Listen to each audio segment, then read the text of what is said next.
Some obvious trap set in college football week 7. Good thing you found this video because I won't let you fall for them. First one up here. Alabama takes on Missouri. This game is going to be played at Missouri. Missouri catching 3.5 points at the house. This line opened at 6 and it just keeps going down now. This is Alabama's third big game in a row. Are they going to be able to get up for it? They went into Georgia's house and beat them. They lost at Florida State earlier this season. They win at home versus Vandy and cover on a miraculous late garbage time run-in by Jam Miller. I think this is a pretty tough spot when you look at this Alabama team. Missouri's defense is elite here. Bo Prabila, dual threat quarterback. We saw him struggle versus Diego Pavia. He just turned it over twice in the red zone. If Prabila takes care of the ball at the house here, Missouri's going to be able to win this game. This is an elite Missouri defensive front that's going to be able to get pressure up front against Ty Simpson. Ty Simpson really hasn't faced a stud defense at all. Florida State's defense does not look great at this point in time. Missouri is a defensive lineman with more pressures than Georgia's entire defense. I'll probably repeat that when we talk about the Georgia-Auburn game later here. Ultimately, when you look at this game, this is a total trap line here. They're begging for everyone to jump in here on Alabama. Missouri's going to win this game. Right now, just because it's early in the week, we don't have the injury reports yet. My lean, Missouri catching the 3 at home. Possibly the biggest rivalry in all of college football on Saturday. Oklahoma takes on Texas. You look at this game right now, Texas is favored. That's right. The unranked Texas Longhorns, who just lost to Florida, who lost to Ohio State, who haven't beaten a Power 4 team all season long, are favored over the number 6 team in the nation. Now, could because Michael Hawkins might have to play QB and not John Mateer here. Hawkins played last year, and he's definitely serviceable, but there's a reason why they brought Mateer in to play QB over him. You look at Arch Manning, this guy sucks. He can't do anything right. 11 touchdown passes, 5 interceptions, but I think it was big to go on the road and lose again.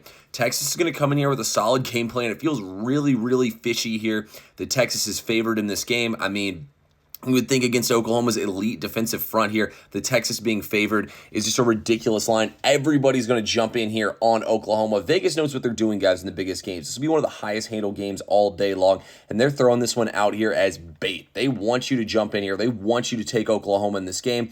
Now, sidewise in this game, I might end up sitting this one out. I really like the total in this game, if you get what I'm saying, but my lean here is definitely Texas to cover the number. The line doesn't make any sense, and Vegas doesn't hand out free money. There's a reason why they have nice things.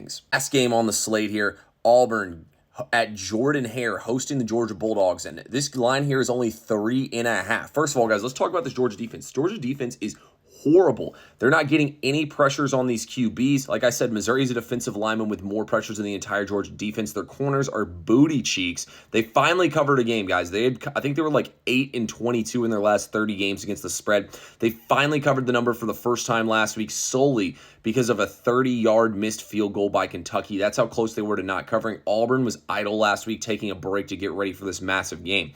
You look at this Auburn team, they haven't been able to throw the football. Jackson Arnold looks starstruck when it comes to throwing the football. There's rumors that he might get benched this week for Ashton Daniels, who's not a great thrower either. He's also running quarterback. You look at this Georgia defense, guys. Like I said, the corners have been horrible. Auburn is 2 of the best receivers in all of college football, and Jordan-Hare has voodoo magic. It's one of the hardest places to play in all of college football. We've seen some of the best Alabama teams, some of the best Georgia teams go to Jordan-Hare and take the L. This is not one of the best Georgia teams, guys. I got news for y'all. There's a lot of reasons why this team ain't one of the best teams. We'll start with Gunnar Stockton. He's simply not better than Carson Beck. I don't know what the hell Georgia was doing letting Beck walk out the door here. We'll jump in here. We'll take Auburn plus 3.5. It's just a lean for now, guys, because it's early in the week in the quarterback uncertainty. But that's the way I look at 3 of the biggest games of the entire weekend. Check back on the page later this week, and we'll give you all a full breakdown of Indiana versus Oregon.